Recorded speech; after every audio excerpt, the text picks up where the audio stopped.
पर्वत पे शिव डमरू बजाए, कैसे हौले हौले बोलो बम बम भोले, बोलो बम बम भोले।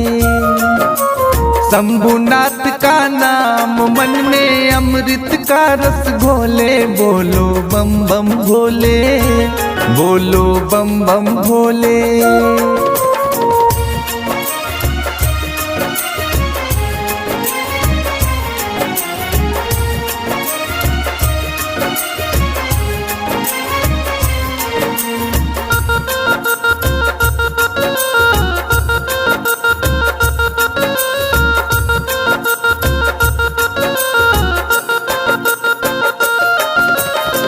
मेरे त्रिपुरारी है कालों के काल महाकाल जी, मेरे त्रिपुरारी है, मेरे त्रिपुरारी है कालों के काल महाकाल जी। भक्तों का बन के रहते ये तो हमेशा ही ढाल जी। जो भी इनके दर पे आए बस इनका ही होले, बोलो बम बम भोले, बोलो बम बम भोले। शंभुनाथ का नाम मन में अमृत का रस घोले, बोलो बम बम भोले, बोलो बम बम भोले।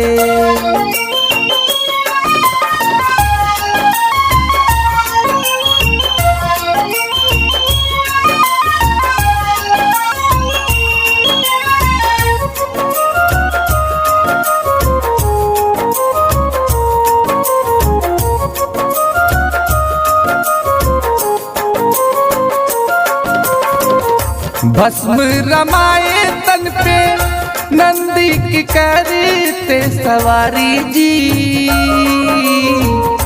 भस्म रमाए तन पे, भस्म रमाए तन पे नंदी की करते सवारी जी। पीते हैं विष का प्याला बोले हैं नीलकंठधारी जी। तीन नेत्र है मेरे प्रभु के गले में सर्प डोले, बोलो बम बम भोले, बोलो बम बम भोले। शंभुनाथ का नाम मन में अमृत का रस घोले, बोलो बम बम भोले, बोलो बम बम भोले।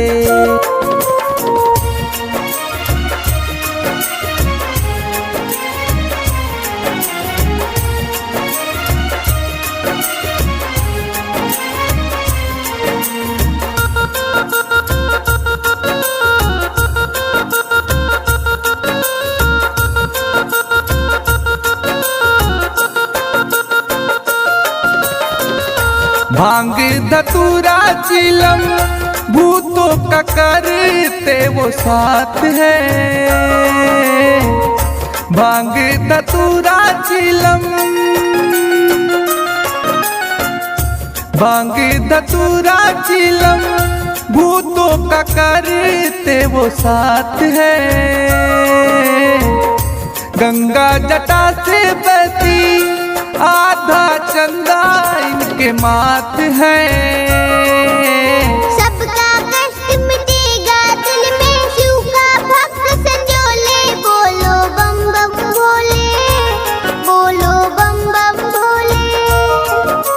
शंभुनाथ का नाम मन में अमृत का रस घोले, बोलो बम बम भोले, बोलो बम बम भोले।